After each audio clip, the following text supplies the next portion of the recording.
Analytical കെമിസ്ട്രിയെ കുറിച്ചാണ് പറയുന്നത്. കുറച്ച് ലെങ്തി ആയിട്ടുള്ള ടോപ്പിക്കാണ്. പ്രോബ്ലമാറ്റിക് ആയിട്ടുള്ള ക്വസ്റ്റ്യൻസ് ഒക്കെ വരുന്ന ഒരു മൊഡ്യൂളാണ് മൊഡ്യൂൾ 2 എന്ന് പറയുന്നത്.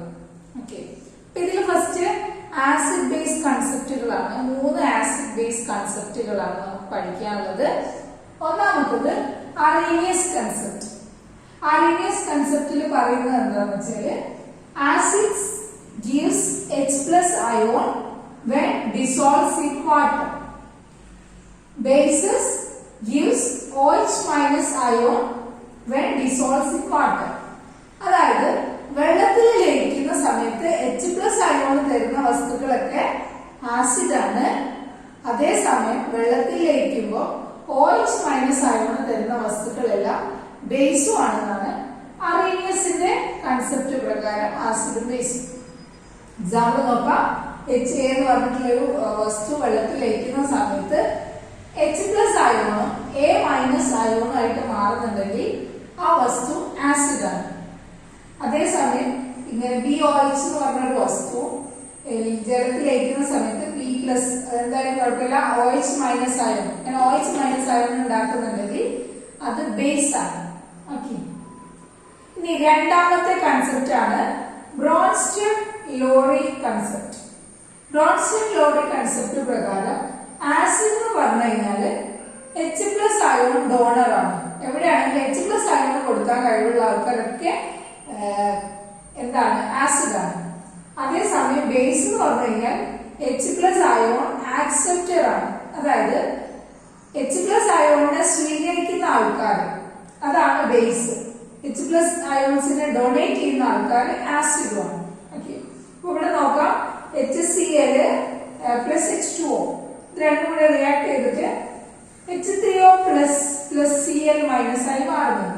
അപ്പൊ ഇവിടെ HCl ഒരു H+നെ H2O കൊടുത്തിട്ട് അതിനെ H3O+ ആക്കി മാറ്റി. അതുകൊണ്ട് HCl ആണ് ഇവിടെ H+നെ ഡൊണേറ്റ് ചെയ്യുന്നത്. അതുകൊണ്ട് ഇതെന്താണ്? ആസിഡ് ആണ്. ആസിഡ്. അതേസമയം ഈ HCl കൊടുക്കുന്ന H+നെ സ്വീകരിക്കുന്നത് ആരാണ്? H2O ആണ്. അങ്ങനെയാണ് അത് H3O ആയി മാറിയത്. അതുകൊണ്ട് ഇതെന്താണ്? ബേസ്.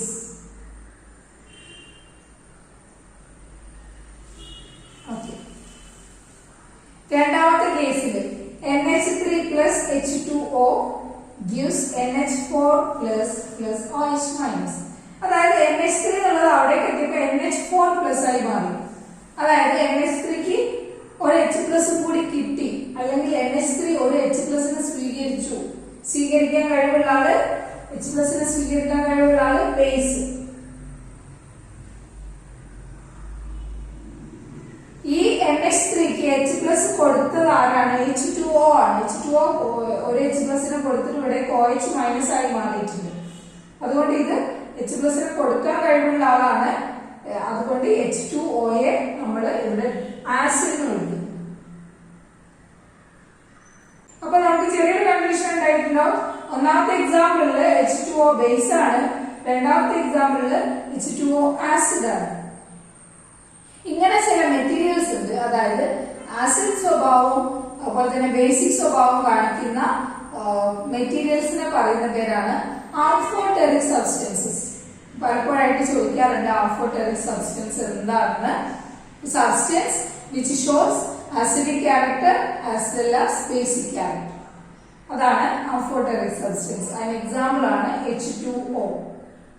ബ്രോൺസ്റ്റൺ ലോറി കൺസെപ്റ്റ് പ്രകാരം കിട്ടുന്ന വേറൊരു ടേം ആണ് conjugate acid base pair. Conjugate acid base pair. നമുക്ക് ജസ്റ്റ് ഈ എക്സാമ്പിൾ ഒന്ന് നോക്കാം. ഈ റിയാക്ഷൻ റിവേഴ്സിബിൾ റിയാക്ഷൻ, ഈ റിയാക്ഷൻ ഇങ്ങോട്ടുള്ളൊന്ന് കൺസിഡർ ചെയ്ത് നോക്കാം. അപ്പൊ ഇവിടെ H3O+ എന്നുള്ളത് ഇപ്പുറത്തേക്ക് എത്തുമ്പോൾ H2O ആയി മാറി. അതുപോലെ തന്നെ ഇവിടെയുള്ള Cl- അപ്പുറത്തേക്ക് എത്തുമ്പോൾ HCl ആയി മാറി. അതായത് H3O+ അങ്ങോട്ട് പോയി H2O ആയി മാറി എന്ന് പറഞ്ഞു കഴിഞ്ഞാൽ ഇവിടെ ഇതിന് തിരിച്ച് റിയാക്ഷൻ നടക്കുമ്പോൾ ഇതിനൊരു H+നെ നഷ്ടപ്പെടും. H+നെ നഷ്ടപ്പെടുത്താൻ കഴിവുള്ള ആൾ ഇവിടെ എന്താണ്? ആസിഡ് ആണ്. അതേസമയം Cl ഈ H3O+ കൊടുത്ത ഒരു H+നെ സ്വീകരിച്ചിട്ട് HCl HCl ആയി മാറും. അതായത് Clന് H+നെ സ്വീകരിക്കാനുള്ള കഴിവുണ്ട്. അതുകൊണ്ട് ഇതെന്താണ്? ബേസ് ആണ്. ബേസ്. ഓക്കെ. അപ്പൊ അതേസമയം ഇവിടെ NH3 plus H2O NH4 പ്ലസും OH മൈനസും ആയി മാറി. അപ്പൊ ഈ NH4 പ്ലസും OH മൈനസും ഇങ്ങോട്ട് റിയാക്ഷൻ നടക്കാമെന്ന് വെറുതെ നമുക്ക് സങ്കല്പിച്ച് നോക്കാം. അപ്പൊ NH4 പ്ലസ് പ്രത്യേക എന്തായിട്ടാണ് മാറിയത്? NH3 ആയിട്ടാണ് മാറിയത്. അതായത് NH4 പ്ലസ് NH3 ആവണമെങ്കിൽ ഇതിനൊരു H+ നഷ്ടപ്പെടണം. H+ നഷ്ടപ്പെടുത്തി ഇങ്ങോട്ട് വന്നു അല്ലെ. അതുകൊണ്ട് H+ നഷ്ടപ്പെടുത്താൻ കഴിവുള്ളതുകൊണ്ട് ഇതെന്താണ്? ആസിഡാണ്. OH മൈനസ് ഇങ്ങോട്ട് എത്തി എന്തായിട്ടാണ്? H2O ആയിട്ടാണ്. ഈ OH മൈനസ് ഒരു H+നെ സ്വീകരിച്ചു. അതുകൊണ്ട് H+നെ സ്വീകരിക്കാൻ കഴിവുള്ളത് കൊണ്ട് OH മൈനസ് എന്താണ്? ബേസ് ആണ്. ഓക്കെ. അപ്പൊ ഇവിടെ നമുക്കൊന്ന് എഴുതി നോക്കാം. ഇതിലുള്ള ആസിഡ് ബേസുകളൊക്കെ നമുക്ക് വേർതിരിച്ച് ചെയ്ത് നോക്കാം. അതായത് HCl ഒരു ആസിഡാണ് അല്ലെ. HCl ഒരു ആസിഡാണ്. ഇപ്പുറത്ത് ഇതെന്തായിട്ടാണ് മാറിയത്? Cl മൈനസ് ആയിട്ടാണ് മാറിയത് അല്ലെ. അപ്പോൾ തന്നെ H3O H2O ആയിട്ട് മാറിയിട്ടുണ്ട്. അപ്പൊ HCl Cl മൈനസ് ആയി മാറി. അതേസമയം H2O എന്തായിട്ടാ മാറിയത്? H3O പ്ലസ് ആയിട്ട് മാറി. അപ്പൊ ഈ രണ്ട് എക്സാമ്പിൾ നോക്കാം. ഇത് ഒന്ന് ആസിഡ് ആണ്, ഒന്ന് ബേസ് ആണ്. ഇതും ഒന്ന് ആസിഡ് ആണ്, ഒന്ന് ബേസ് ആണ്. ഇവിടെ ഇവര് തമ്മിലുള്ള വ്യത്യാസം ഈ HClഉം ഈ Cl മൈനസും തമ്മിലുള്ള വ്യത്യാസം എന്ന് പറഞ്ഞു കഴിഞ്ഞാൽ ഒരു H+ ആയതുകൊണ്ട് വ്യത്യാസമാണ് ഉള്ളത്. അതേപോലെ തന്നെ H2Oയും H3O പ്ലസും തമ്മിലുള്ള വ്യത്യാസവും ഒരു H+ന്റെ വ്യത്യാസമുള്ളവർ തമ്മിൽ. ഇങ്ങനെ ഒരു H+ അയോണിന്റെ വ്യത്യാസം മാത്രമുള്ള ആസിഡ് ബേസ് പെയറുകൾക്ക് പറയുന്ന പേരാണ് conjugate acid base pair. A pair of acid and base which differ only by one H+ ion is called conjugate acid base pair. ഇനി മൂന്നാമത്തെ ആസിഡ് ബേസ് കൺസെപ്റ്റ് ആണ് ലൂയിസ് കൺസെപ്റ്റ്. ലൂയിസ് കൺസെപ്റ്റ് പ്രകാരം acid എന്ന് പറഞ്ഞു കഴിഞ്ഞാൽ electron pair acceptor ആണ്. Electron പെയറിനെ സ്വീകരിക്കുന്ന ആൾക്കാർ. ബേസ് എന്ന് പറഞ്ഞു കഴിഞ്ഞാല് ഇലക്ട്രോൺ പെയർ ഡോണർ ആണ്. ഇലക്ട്രോൺ പെയറിനെ വിട്ടുകൊടുക്കുന്ന ആള് ബേസും ഇലക്ട്രോൺ പെയറിനെ സ്വീകരിക്കുന്ന ആള് ആസിഡുമാണ്. അപ്പൊ ഇവിടെ പിന്നെ NH3യും BF3യും കമ്പയർ ചെയ്യുകയാണെങ്കിൽ അവ തമ്മിൽ ബോണ്ട് ഉണ്ടായിരിക്കുന്നത് ഈ NH3 ഇലക്ട്രോൺ പെയറിനെ ബോറോണിന് വിട്ടുകൊടുത്തിട്ടാണ്. നൈട്രജൻ ഇലക്ട്രോൺ പെയറിനെ ബോറോണിന് വിട്ടുകൊടുത്തിട്ടാണ്. അപ്പൊ അതുകൊണ്ട് തന്നെ NH3 ഇലക്ട്രോൺ പെയറിനെ ഡൊണേറ്റ് ചെയ്യുന്നതാണ്. അതുകൊണ്ട് NH3 ഒരു ലൂയിസ് ബേസ് ആണ്. BF3 electron പെയറിനെ സ്വീകരിച്ചതാണ്. അതുകൊണ്ട് BF3 ഒരു ലൂയിസ് ആസിഡ് ആണ്. അപ്പൊ ഇത് മൂന്നുമാണ് നമ്മുടെ ആസിഡ് ബേസ് കൺസെപ്റ്റ്. പിന്നെ ഇതിൽ വരുന്ന ടേമാണ് ബേസിസിറ്റി ഓഫ് ആസിഡ്. എന്താണ് ആസിഡിന്റെ ബേസിസിറ്റി എന്ന് പറഞ്ഞാല്? ഒന്നുമില്ല, വളരെ സിമ്പിൾ ആണ്. ഒരു ആസിഡിന് റീപ്ലേസ് ചെയ്യാൻ പറ്റുന്ന ഹൈഡ്രജൻ ആറ്റങ്ങളുടെ എണ്ണമാണ് ആസിഡിന്റെ basicity. That is number of replaceable hydrogen atoms is called basicity of acid. അടുത്ത ടേം അസിഡിറ്റി ഓഫ് ബേസ്. എന്താണ് ബേസിന്റെ അസിഡിറ്റി എന്ന് പറഞ്ഞു കഴിഞ്ഞാല്? ബേസിന് റീപ്ലേസ് ചെയ്യാൻ പറ്റുന്ന OH ഗ്രൂപ്പിന്റെ എണ്ണമാണ് ബേസിന്റെ acidity. That is number of replaceable OH group in a base is called acidity of base.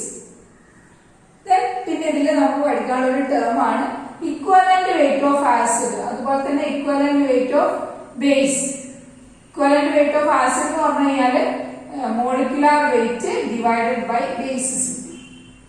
അത് കാൽക്കുലേറ്റ് ചെയ്യുന്നതാണ്. ആസിഡിന്റെ ഇക്വലന്റ് വെയിറ്റ് കാൽക്കുലേറ്റ് ചെയ്യാൻ എന്ത് ചെയ്താൽ മതി? ആസിഡിന്റെ molecular weight divided by its basicity. അതായത് അത് അതിൽ എത്ര ഹൈഡ്രജൻ ഉണ്ട് എന്നുള്ളതുകൊണ്ട് അതിന്റെ മോളിക്കുലാർ വെയിറ്റിനെ ഡിവൈഡ് ചെയ്താൽ മതി. അതുപോലെ തന്നെ ഇക്വലന്റ് വെയിറ്റ് ഓഫ് ബേസ് കണ്ടുപിടിക്കാൻ എന്ത് ചെയ്യാം? ബേസിന്റെ molecular weight divided by acidity, അതായത് അതിൽ എത്ര OH ഗ്രൂപ്പ് ഉണ്ടോ ആ നമ്പർ കൊണ്ട് ഇത് ഡിവൈഡ് ചെയ്താൽ മതി. ഓക്കെ. പിന്നെ എപ്പോഴും ചോദിക്കുന്ന ഒരു ടേം ആണ് ionic product of water. Ionic product of water എന്ന് ചോദിച്ചു കഴിഞ്ഞാൽ ionic product of water equal to concentration of H+ into concentration of OH minus. Okay. Then next term ആണ് pH സ്കെയിൽ. pH സ്കെയിൽ എന്ന് പറഞ്ഞു കഴിഞ്ഞാല് ഒരു സൊല്യൂഷനിലുള്ള H+ അയോണിന്റെ concentration രേഖപ്പെടുത്താനുള്ള ഒരു term ആണ് pH സ്കെയിൽ എന്ന് പറഞ്ഞു കഴിഞ്ഞാല്. അത് ഡിഫൈൻ ചെയ്യാൻ ചോദിക്കും. പ്രത്യേകിച്ച് ഡെഫിനിഷൻ അല്ല, അതിന്റെ ഇക്വേഷൻ തന്നെയാണ് അതിന്റെ definition. That is pH is the negative logarithm of H+ ion concentration or pH equal to minus log H+ ion concentration. അതേപോലെ തന്നെയുള്ള വേറൊരു ടേം ആണ് POH. POH equal to minus log OH minus concentration. പിന്നെ pH ഉം POH തമ്മിലുള്ള relation ചോദിക്കും. pH POH തമ്മിലുള്ള relation pH plus POH equal to 14. അപ്പൊ നമുക്ക് pH ഏതെങ്കിലും ഒന്ന് അറിയെങ്കിൽ മറ്റേത് കണ്ടുപിടിക്കാം. ഓക്കെ, അതാണ് ഈ റിലേഷൻ കൊണ്ട് നമ്മൾ ഉദ്ദേശിക്കുന്നത്.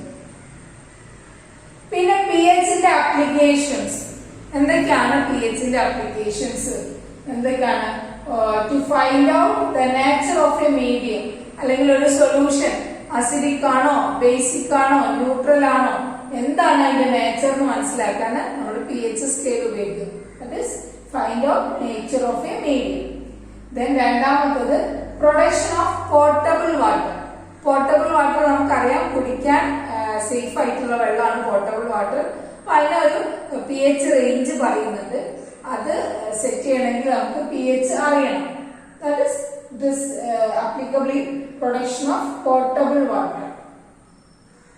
മൂന്നാമത്തെ application it is applicable in electroplating. ഇലക്ട്രോപ്ലേറ്റിംഗിൽ ആ ഡെപ്പോസിഷന്റെ റേറ്റ് ഒക്കെ ആ സൊല്യൂഷന്റെ pHനെ ആശ്രയിച്ചിട്ടിരിക്കുന്നത്.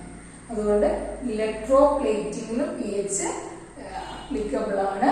ദെൻ ഇൻ അഗ്രികൾച്ചർ നമുക്കറിയാം, കൃഷി മണ്ണിൽ നമ്മൾ എന്തെങ്കിലും കൃഷി ചെയ്യുകയാണെങ്കിൽ ആ മണ്ണിന്റെ pH നമ്മൾ നോക്കിയിട്ടാണ് കൃഷി ചെയ്യാറ്. സോ അഗ്രികൾച്ചർ ഫീൽഡിലും pH ഇമ്പോർട്ടന്റ് ആണ്. ദെൻ ടെക്സ്റ്റൈൽ ഇൻഡസ്ട്രിയിൽ കളറിംഗ് ഒക്കെ ചെയ്യുന്ന സമയത്ത് ക്ലോത്തിനൊക്കെ കളർ കൊടുക്കുമ്പോൾ ആ സൊല്യൂഷന്റെ pH ഒക്കെ വളരെ ഇമ്പോർട്ടന്റ് ആണ്. സോ ടെക്സ്റ്റൈൽ ഇൻഡസ്ട്രിയിൽ pHന്റെ ആപ്ലിക്കേഷൻ ഉണ്ട്. അപ്പോൾ അഞ്ച് ആപ്ലിക്കേഷൻസ്. ഓക്കെ. ദെൻ അടുത്തതാണ് ബഫർ സൊല്യൂഷൻ. ബഫർ സൊല്യൂഷൻ എന്ന് പറഞ്ഞു കഴിഞ്ഞാൽ ഒരു സൊല്യൂഷനിലേക്ക് നമ്മൾ ഈ ബഫർ സൊല്യൂഷനിലേക്ക് നമ്മൾ കുറച്ച് ചെറിയ അളവിൽ ആസിഡോ അല്ലെങ്കിൽ ബേസോ ആഡ് ചെയ്താലും അതിന്റെ pH ചേഞ്ച് ആവില്ല. സാധാരണ രീതിയിൽ ഏതെങ്കിലും ഒരു സൊല്യൂഷനിലേക്ക് ആസിഡോ ബേസോ ആഡ് ചെയ്ത് കഴിഞ്ഞാൽ അതിന്റെ pH ചേഞ്ച് ആവും. പക്ഷേ solution which can resist change in pH when small amount of acid or base added to it. ഇത് ചെറിയ അളവിൽ ആസിഡോ ബേസോ ആഡ് ചെയ്ത് കഴിഞ്ഞാലും pH ചേഞ്ച് ചെയ്യാതെ റെസിസ്റ്റ് ചെയ്യാൻ കഴിയുന്ന സൊല്യൂഷൻസ് ആണ് ബഫർ സൊല്യൂഷൻ. ബഫർ സൊല്യൂഷൻ രണ്ട് ടൈപ്പ് ഉണ്ട്. അസിഡിക് ബഫർ ഉണ്ട്, ബേസിക് ബഫർ ഉണ്ട്. ഒരു വീക്ക് ആസിഡ് കൊണ്ട് ഉണ്ടാക്കിയ ബഫറാണ് അസിഡിക് ബഫർ എന്ന് പറഞ്ഞു കഴിഞ്ഞാല്.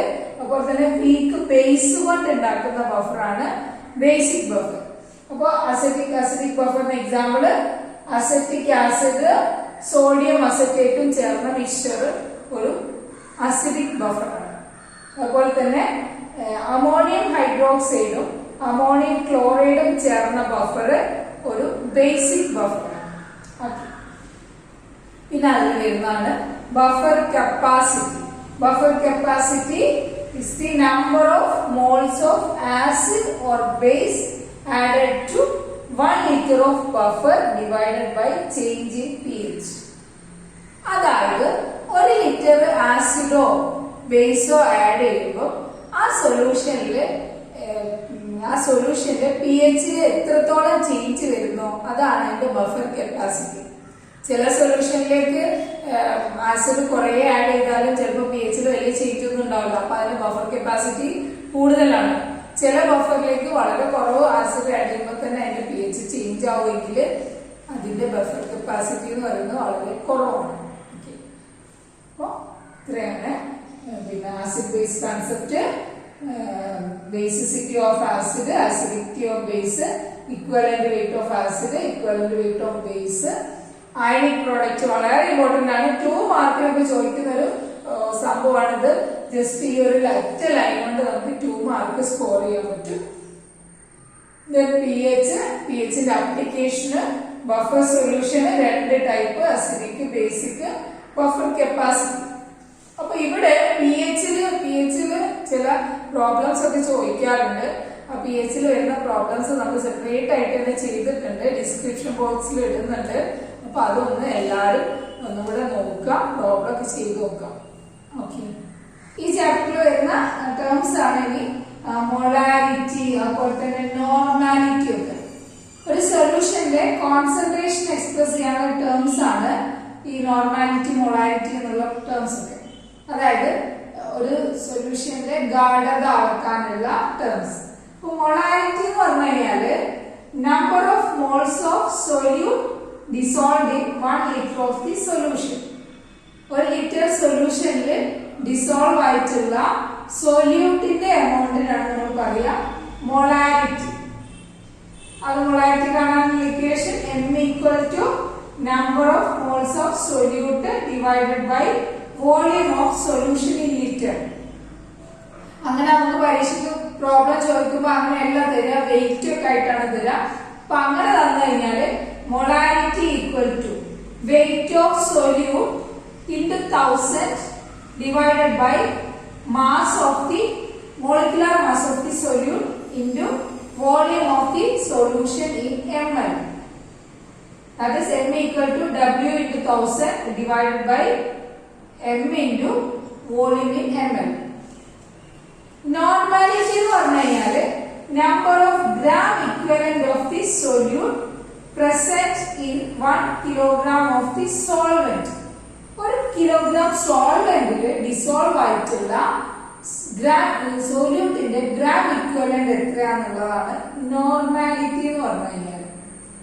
Normality n equal to number of gram equivalent of the solute divided by volume of solution in liter. That is n equal to W into 1000 divided by E into V in ml. അതായത് W എന്ന് പറഞ്ഞാൽ weight of solute 1000, E എന്ന് പറഞ്ഞു കഴിഞ്ഞാൽ equivalent mass into volume in ml. Okay, അപ്പൊ ഈ 2 ഇക്വേഷനും വളരെ ഇമ്പോർട്ടന്റ് ആണ്. ഇത് വെച്ചിട്ട് പ്രോബ്ലം ഒക്കെ ചോദിക്കാറുണ്ട്. അപ്പൊ ആ പ്രോബ്ലംസ് ഞാൻ ഡിസ്ക്രിപ്ഷൻ ബോക്സിൽ ഇട്ടിട്ടുണ്ട്. നിങ്ങൾ അത് പ്രോബ്ലം ഒക്കെ കണ്ടിട്ട് ഒന്നുകൂടെ വർക്ക്ഔട്ട് ചെയ്ത് നോക്കുക. അങ്ങനെയാണെങ്കിൽ മാത്രമേ പരീക്ഷയ്ക്ക് ചോദിക്കുമ്പോൾ പ്രോബ്ലത്തിന് നിങ്ങൾക്ക് ആൻസർ ചെയ്യാൻ പറ്റുള്ളൂ. ഇനി ഇതിൽ തന്നെ വരുന്ന മറ്റൊരു യൂണിറ്റ് ആണ് വോളിമെട്രിക് അനാലിസിസ്. വോളിമെട്രിക് അനാലിസിസ് പറഞ്ഞു കഴിഞ്ഞാല് ഒരു നോൺ കോൺസെൻട്രേഷൻ ഉള്ള ഒരു സൊല്യൂഷൻ ഉപയോഗിച്ചിട്ട് ഒരു അൺനോൺ സൊല്യൂഷന്റെ കോൺസെൻട്രേഷൻ കണ്ടുപിടിക്കാൻ നമ്മൾ വോളിമെട്രിക് അനാലിസിസിൽ ചെയ്യുന്നത്. അതായത് സൊല്യൂഷൻസിന്റെ വോളിയം ഉപയോഗിച്ചിട്ട് അതിന്റെ കോൺസെൻട്രേഷൻ കണ്ടുപിടിക്കുക. അപ്പൊ അതിൽ കുറച്ച് ടേംസ് നമുക്ക് പഠിക്കാനുണ്ട്. ഒന്നാമത് ടൈട്രേഷൻ. ടൈട്രേഷൻ എന്ന് പറഞ്ഞു കഴിഞ്ഞാല് ഒരു സൊല്യൂഷന്റെ വോളിയം നമുക്ക് അറിയും. ആ വോളിയം ഉള്ള സൊല്യൂഷൻ ഉപയോഗിച്ചിട്ട് മറ്റൊരു സൊല്യൂഷന്റെ വോളിയം കണ്ടുപിടിക്കുക ചെയ്യുന്നത്. അതായത് ഒന്ന് ആസിഡ് ഒന്ന് ബേസ് വയ്ക്കും. അപ്പൊ ആ റിയാക്ഷൻ കംപ്ലീറ്റ് ആവാൻ എത്ര സൊല്യൂഷൻ വേണം എന്ന് കണ്ടുപിടിക്കുകയാണ് നമ്മൾ ചെയ്യുന്നത്. എനിവേ ടൈട്രേഷൻ എന്ന് പറഞ്ഞു കഴിഞ്ഞാൽ to find out the volume of one solution to react completely with a known volume of others. Titration എന്ന് പറഞ്ഞു കഴിഞ്ഞാൽ find out the volume of one solution to react completely with a known volume of other solution.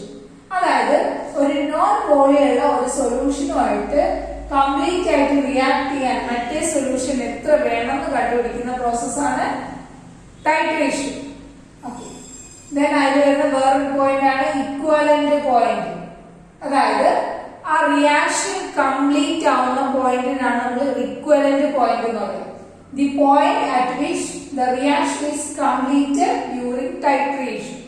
ടൈട്രേഷന്റെ സമയത്ത് reaction complete ആവുന്ന ആ പോയിന്റിന് equivalent point എന്ന് പറയും. Then അടുത്തതാണ് ഇൻഡിക്കേറ്റർ. നമ്മൾ ഇക്വലന്റ് പോയിന്റ് എത്തിയോ ഇല്ലയെന്നൊന്നും നമുക്ക് അറിയാനുള്ള സംവിധാനമല്ല.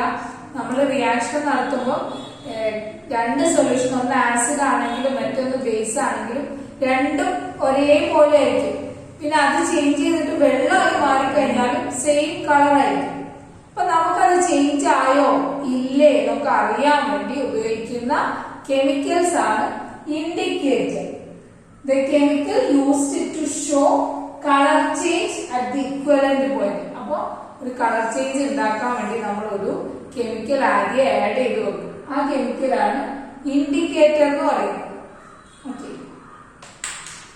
then end point, the point at which the indicator show color change. Indicator colour change കാണിക്കുന്ന പോയിന്റിനാണ് നമ്മൾ എൻഡ് പോയിന്റ് എന്ന് പറയുക. എൻഡ് പോയിന്റ് തന്നെ ആയിരിക്കും അപ്പൊ ഇക്വലന്റ് പോയിന്റ്. കാരണം എന്താ, ഇക്വലന്റ് പോയിന്റിലല്ലേ ഇൻഡിക്കേറ്റർ കളർ ചേഞ്ച് കാണിക്കുക അല്ലേ. അപ്പൊ അതെന്താ ചോദിച്ചു കഴിഞ്ഞാൽ രണ്ടും സെയിം തന്നെയാണ്. ഇപ്പൊ നമ്മള് ഓരോ റിയാക്ഷനും അല്ലെങ്കിൽ ആസിഡ് ബേസ് ടൈട്രേഷനും ഒക്കെ ഓരോ ഇൻഡിക്കേറ്റർ സെലക്ട് ചെയ്യും.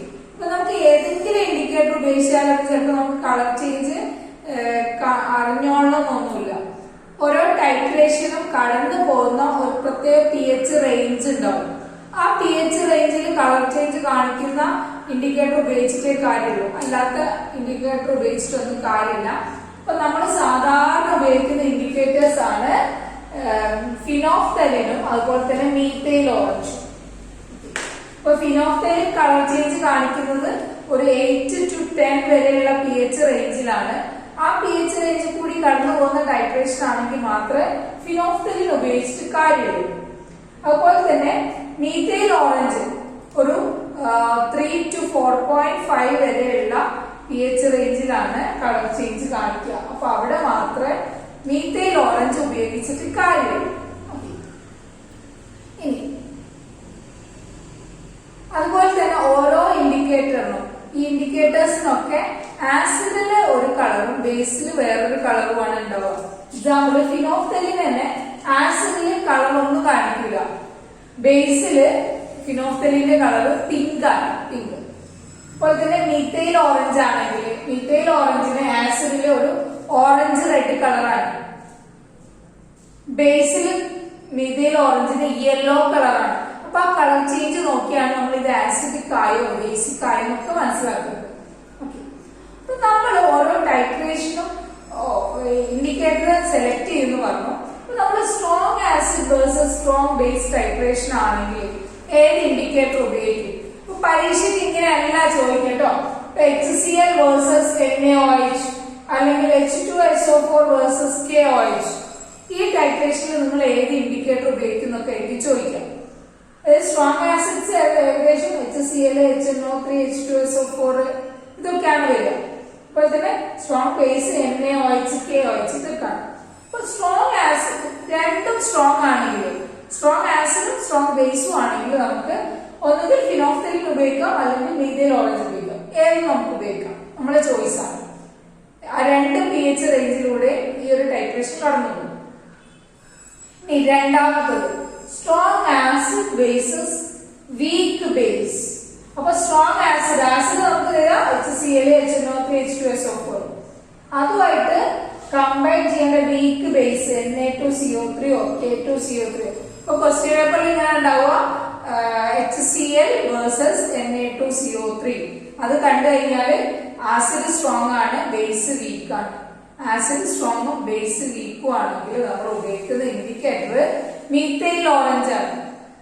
Okay, then weak acid versus strong base.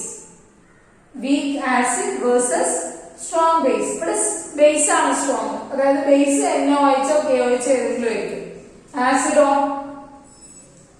Acid acetic ആസിഡോ അല്ലെങ്കിൽ ഓക്സാലിക് ആസിഡോ അങ്ങനെ ഏതെങ്കിലും ആസിഡ് ആയിരിക്കും. അപ്പൊ ഇങ്ങനെ നീട്ടി വെച്ചുള്ള പേരുള്ള ആസിഡുകളൊക്കെ ആണെങ്കിൽ അത് എന്തായിരിക്കും? വീക്ക് ആസിഡ് ആണെന്ന് മനസ്സിലാക്കാം. അപ്പൊ വീക്ക് ആസിഡും സ്ട്രോങ് ബേസും ആണെങ്കിൽ നമ്മൾ ഉപയോഗിക്കുന്ന ഇൻഡിക്കേറ്റർ ഫിനോഫ്തലീൻ ആണ്. ഫിനോഫ്തലീൻ. ഓക്കെ. ഇനി ഇതിന് വേറൊരു വളരെ പ്രധാനപ്പെട്ട ഒരു കാര്യം കൂടി ഉണ്ട്. ദാറ്റ് ഈസ് ഫണ്ടമെന്റൽ പ്രിൻസിപ്പിൾ അല്ലെങ്കിൽ principle of volumetric analysis. Principle of volumetric analysis അറിയപ്പെടുന്നത് ഒരു ഇക്വേഷൻ ആണ്. That is N1V1 equal to N2V2. ഇതാണ് വോളിമെട്രിക് അനാലിസിസിന്റെ പ്രിൻസിപ്പിൾ അല്ലെങ്കിൽ നോർമാലിറ്റി ഇക്വേഷൻ നമുക്ക് അറിയപ്പെടുന്നത്. ഈ ഇക്വേഷൻ ആണ്. ഇത് വെച്ചിട്ടും പ്രോബ്ലം നമുക്ക് ചെയ്യാനുണ്ട്. ആ കാര്യങ്ങളൊക്കെ നമ്മൾ പ്രോബ്ലമായിട്ട് തന്നെ ചെയ്തിട്ടുണ്ട്. ഡിസ്ക്രിപ്ഷൻ ബോക്സിൽ ഞാൻ ഇടുന്നുണ്ട്. അപ്പൊ അതും കൂടി ഒന്ന് കണ്ടുനോക്കാം. ഓക്കെ. അപ്പൊ ഇത്രയും കാര്യങ്ങളാണ് നമുക്ക് സെക്കൻഡ് മൊഡ്യൂളിൽ പഠിക്കാനുള്ളത്. സെക്കൻഡ് മൊഡ്യൂൾ കുറച്ച് ടൈറ്റ് ആയിട്ടുള്ള ഒരു മൊഡ്യൂളാണ്. അപ്പൊ അത് നിങ്ങൾ ചോയ്സ് അനുസരിച്ചിട്ട് പഠിക്കാം.